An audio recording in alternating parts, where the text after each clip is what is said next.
Hello everyone, কেমন আছো তোমরা সবাই? আশা করছি তোমরা সকলে খুব ভালো আছো। আমিও তোমাদের ভালোবাসায় অনেক অনেক ভালো আছি। আমার নতুন একটি ব্লগে তোমাদের সকলকে জানাই অনেক অনেক স্বাগতম। আজকে মঙ্গলবার, এখন বাজে সকাল 10:40। আমাদের ট্রেন চলে এসছে, তাই ট্রেনে উঠে গেলাম। আজকে আমরা আছি তিনজন, আমি, রানী আর রানীর বোন রিমি। আজকে আমরা তিনজন যাচ্ছি একটু শপিং করতে, কিন্তু ওই যে বাড়ি থেকে নেল পলিশ পরার সময় পাইনি, তাই ট্রেনের মধ্যেই নেল পলিশ পরে নিচ্ছি। ট্রেনের মধ্যে সুন্দর করে নেল পলিশ দেওয়াটাও ভীষণ রিস্কের ব্যাপার, তবু যতটা পারা যায় দেওয়ার চেষ্টা করছি। এদিকে নেল পলিশটা আবার রানীর হাতে রেখে দেওয়ায় রানী আবার সেটাকে ছবিও তুলে নিচ্ছে। অনেক কষ্টে একটা নখে তো নেল পলিশ দিলাম, এবার বাকিগুলো দেওয়ার পালা। সো ট্রেনে উঠেই ফার্স্ট আমি এই যে নেল পলিশ পরে নিয়েছি। আর এখন আমরা চলে এসেছি গাংনাপুর। একটু পরে আমরা পৌঁছে যাবো। আজকে আমরা মেনলি যাচ্ছি শপিং করতে, পুজোর শপিং। আর আমরা একটু লাঞ্চও করব। এই যে আমি আছি, রিমি আছে, আর ওদিকে আছে রানী। আজকে আমরা তিনজনেই যাচ্ছি, তাসলি আজকে যাবে না, ওর একটু প্রবলেম আছে। তো আজকে তিনজন যাচ্ছি, খুবই ভালো লাগছে।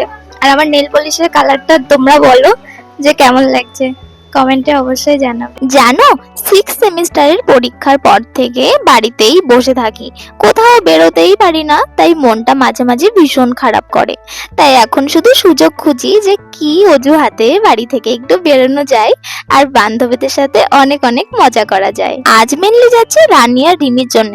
আমার তেমন কেনাকাটির কিছুই নেই, তবে যদি কিছু পছন্দ হয়ে যায় তখন নিয়ে নেব। স্টেশনে চলে এসেছি, ট্রেন থেকে নেমে এখন যাচ্ছি হেঁটে হেঁটে সামনের দিকে। আর আমার পাশের এই মিষ্টি মেয়েটার নামই হলো রিমি। রিমি হলো রানীর ছোট বোন। রিমিকে হয়তো তোমরা আমার ব্লগে আজ প্রথম দেখছো। আজ ওয়েদারটাও ভীষণ গরম জানো, তাই আমরা ওভারব্রিজ দিয়ে পার হলাম না, সাবওয়ে দিয়েই যাচ্ছি। আমরা প্রথমে যাব ঘড়ির দোকানে, কারণ কিছুদিন আগে রিমি একটা ওয়াচ নিয়েছিল, সেই ওয়াচটার পিন পড়ে গেছে, তো সেটাকেই আবার লাগিয়ে নেওয়ার জন্য এসছি আমরা একটা ঘড়ির দোকানে। তোমাদের মনে আছে কিনা জানি না, বছর খানেক আগে আমি আমার গোল্ডেন ওয়াচটা কিন্তু এই দোকান থেকেই নিয়েছিলাম। খুব তাড়াতাড়ি রিমির ওয়াচটা ঠিক করে দিল। এই যে সেই গোল্ডেন ওয়াচ, যেটা আজও আমি পরে এসেছি। তবে এটা হাতে একটু টাইট হয়ে আছে, তাই ভাবছি এসছি যতক্ষণ এটাকেও একটু হাতের মাপে একটু ঢিলা করে নি। দেখেছো কেমন দাগ হয়ে গেছে ওয়াচ পরার জন্য? জানো তো, এই ওয়াচটা আমার একটা শখের ওয়াচ। তার কারণ নিজের ইনকাম দিয়ে প্রথম আমি এই ওয়াচটা কিনেছিলাম। আর এটা আমি যেদিন নিয়েছিলাম সেদিন বুঝতে পেরেছিলাম যে নিজের ইনকাম করা টাকায় নিজের ছোট্ট ছোট্ট শখগুলো পূরণ করার আনন্দই আলাদা। চলো, ঘড়ির দোকানে কাজ মিটে গেছে, এখন আমরা যাব একটা পাঞ্জাবির দোকানে। চলে আসলাম আমরা পাঞ্জাবি হাটে। এখানে আমরা এসেছি রানীর বাবার জন্য পাঞ্জাবি দেখতে। জানো, আজ আমি প্রথম কোনো পাঞ্জাবির দোকানে আসলাম, কারণ এর আগে কোনোদিন পাঞ্জাবি কেনার দরকার পড়েনি, তাই আর আসিনি। গরমে দেখছো চোখ মুখের অবস্থা আমার কেমন হয়েছে। এদিকে এরাও পাঞ্জাবি দেখতে শুরু করে দিয়েছে। অনেকগুলোই পাঞ্জাবি আমরা দেখলাম, কিন্তু সবগুলোর মধ্যে এই হালকা সবুজ কালার আর হালকা পিঙ্ক কালার দুটোই আমাদের পছন্দ হচ্ছিল, তাই শেষ পর্যন্ত এই লাইট পিঙ্ক কালারের পাঞ্জাবিটাই নিল। শুধু পাঞ্জাবি নিলেই তো হবে না, তার সাথে এই প্যান্টও নিতে হবে, তাই একটা প্যান্টও নিয়ে নিল। যাই হোক, চলো এখন বিল করে অন্য দোকানে যাওয়া যাক। যাবো এবার আমরা একটা স্টেশনারির দোকানে, ওই লিপস্টিক, জুয়েলারি এটা সেটা কিনতে। অনেক খোঁজাখুঁজির পর আমরা চলে আসলাম লাকি অলংকারে। এসেই এরা শুরু করে দিয়েছে বিভিন্ন রকম জুয়েলারি দেখতে। তবে আমার নজর এই নেল পলিশ গুলোর দিকে। ইদানিং আমি নেল পলিশ কতটা পছন্দ করি এটা হয়তো তোমরা সকলেই জানো, তাই নেল পলিশ গুলোর কালার এখানে দেখছিলাম, যদি পছন্দ হয় একটা নিয়ে যাব। এদিকে এরা লিপস্টিকও চুজ করা শুরু করে দিয়েছে। বুঝতেই পারছো সামনে পুজো, তাই একটু আর কি সব জিনিসপত্র কেনা। চলো, এখান থেকে আমাদের যা যা নেওয়া হয়ে গেছে, এখন আমরা যাব অন্য একটা দোকানে। প্রথমে আসলাম আমরা কলকাতা রেডিমেড সেন্টার। এসে দেখলাম শুধু আমরাই নই, সবাই পুজোর কেনাকাটা শুরু করে দিয়েছে। অনেকগুলো ড্রেস আমরা এখান থেকে দেখলাম, কিন্তু ড্রেসগুলো পছন্দ হলেও এত দাম, দাম শুনে তো চোখ কপালে উঠে যাচ্ছে, তাই এখান থেকে আমরা ড্রেস নিলাম না। এখন আমরা চলে এসেছি অন্য একটা দোকানে। এবার পুজোতে রানী আর রিমি দুজনেই 3 পিস নেবে, তাই আমরা এসেই ফার্স্টে অনেকগুলো 3 পিস দেখতে শুরু করে দিয়েছি। এই হোয়াইট কালারের ড্রেসটা এত সুন্দর লাগছে বলার বাইরে, তাই একটু মেলিয়েও দেখে নিলাম আমরা সবাই। সবগুলি দেখার পর এই ভি নেকের পার্পল কালারের 3 পিসটা রানীর পছন্দ হয়ে গেল, তাই ওটাই রানী নিয়ে নিল। হয়ে গেছে নেওয়া, বিল করে চলে আসলাম আমরা একটা নতুন দোকানে। এই দোকানে এসেছি রিমির জন্য 3 পিস দেখতে। অনেকগুলো দেখার পর রিমিরও পছন্দ হয়ে গেল এই 3 পিসটা, তো রিমি এটাই নিয়ে নিল। এরপর আমরা তিনজনেই চলে আসলাম কেকা শুতে। অনেক দেখা দেখির পর রানীর পছন্দ হয়ে গেল এই পার্পল কালারের জুতোটা। ভালোই হলো, রানীর ড্রেসের সাথে জুতোটা ম্যাচ হয়ে গেছে। রিমিও এদিকে কয়েকটা কিটও দেখে নিয়েছে, তবে ওর পছন্দ হয়নি।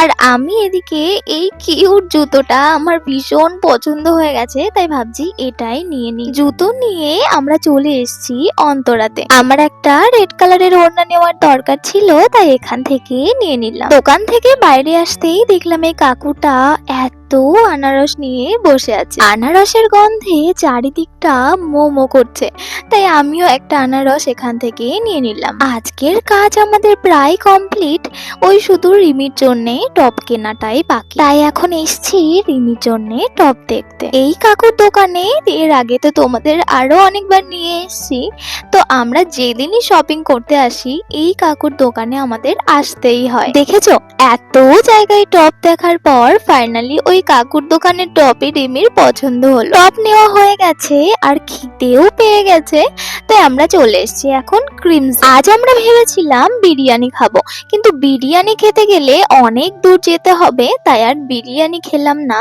আমরা নিয়েছি এই হটডগ। আমি মূলত হটডগে প্রথমবার ট্রাই করছি, তবে সত্যি বলতে আমার একটুও ভালো লাগলো না হটডগের টেস্ট। শুধু আমি নই, রানী রিমি দুজনেরও আমার মতো হটডগ একটুও পছন্দ হয়নি। তোমাদের কার কার হটডগ খেতে ভালো লাগে আমাকে কমেন্টে জানিও। পছন্দ না হলেও পেট পুজো তো করতেই হবে। পেট পুজো করে চলে আসলাম আমরা স্টেশনে, আর এসেই দেখলাম আমাদের ট্রেনটা দাঁড়িয়ে রয়েছে। ভালোই হবে, আজকে সাথে সাথেই ট্রেন পেয়ে যাব, আর তাড়াতাড়িও আমরা বাড়ি ফিরতে পারবো, নয়তো আমাদের আবার 1 ঘন্টা অপেক্ষা করতে হবে ট্রেনের জন্য। উঠে গেছি ট্রেনে, আর ট্রেনে উঠেই রানী নিয়ে নিয়েছে ওর মার জন্য এই ঝাল ঝাল পাঁপড় ভাজা। এরপর আমরা আবার নিলাম আমলকি মাখা। হটডগ খেয়ে মুখটা যেন কেমন একটা লাগছিল, কিন্তু আমলকি খাওয়ার পর বেশ এখন ভালো লাগছে। এদিকে আবার আকাশে প্রচন্ড মেঘ করেছে, জানো, মনে হচ্ছে যেন বৃষ্টি আসবে অনেক জোরে। আমলকি খাওয়া শেষ হলে আমরা আবার নিয়ে নিলাম মোসাম্বি লেবু। এদিকে আমরা লেবু খাচ্ছি, লেবুটা বেশ মিষ্টি। আর দেখেছো, বলতে না বলতে বৃষ্টিও শুরু হয়ে গেছে। এত জোরে বৃষ্টি হচ্ছে বলার বাইরে। তবে যে পরিমাণে আজকে গরম পড়েছিল, বৃষ্টি হওয়ারই কথা ছিল। এদিকে আজকের সব বিলগুলো রানী আমার হাতে দিচ্ছে। সত্যি আজকে এত কেনাকাটা আমরা করেছি, বিলও দেখো কতগুলো হয়ে গেছে। এদিকে বৃষ্টিও এখন অনেকটা কমে গেছে, ওই ঝিরিঝিরি একটু একটু হচ্ছে। আমরা এখন আছি মাঝের গ্রামে, এরপরেই আমাদের স্টেশন। তবে এখন দেখছি হঠাৎ করে ছোলা মাখা কাকু ট্রেনে উঠে পড়েছে, তাই আমরাও দুজনে নিয়ে নিলাম ছোলা মাখা। ওই দাম নিল 10 টাকা। আসলে হটডগ খাওয়ার পর থেকে মুখের মধ্যে কেমন একটা হচ্ছিল, তাই আর কি ট্রেনে যা উঠছে সবই কিনছি আর খাচ্ছি। আমাদের গন্তব্য স্টেশনে আমরা নেমে গেছি, আর নেমেই দেখছি এই কাকুটা ছাতা ঠিক করছে। রানীর ছাতাতেও একটু প্রবলেম হচ্ছিল, তাই রানী বলল এখান থেকে ছাতাটা ঠিক করে নি। চলো, ছাতা ঠিক করা হয়ে গেছে, এখন যাওয়া যাক। এদিকে আকাশে আবারও প্রচন্ড মেঘ করেছে, যেটা দেখে আমরা সবাই প্রচন্ড ভয় পাচ্ছি। কারণ ট্রেনের মধ্যে বৃষ্টি হয়েছিল, কোনো সমস্যাই হয়নি, কিন্তু এখন তো আমরা টোটো করে বাড়ি যাব। এখন যদি বৃষ্টি হয় তাহলে আমাদের প্রচন্ড সমস্যা হবে। এসেই সাথে সাথে আমরা টোটো পেয়ে গেছি, আর আমরা সবাই উঠে পড়েছি টোটো। যাই হোক, চলো এখন আমরা বাড়ি যাই। আর আজকের ব্লগটিও তাহলে এখানেই শেষ করছি। কেমন লেগেছে আজকের ব্লগ কমেন্টে কিন্তু জানাতে ভুলবে না। খুব শীঘ্রই তোমাদের সাথে দেখা হবে পরের একটি ব্লগে। ততক্ষণ পর্যন্ত তোমরা সবাই ভালো থেকো, সুস্থ থেকো আর সাবধানে থেকো। টাটা সবাইকে।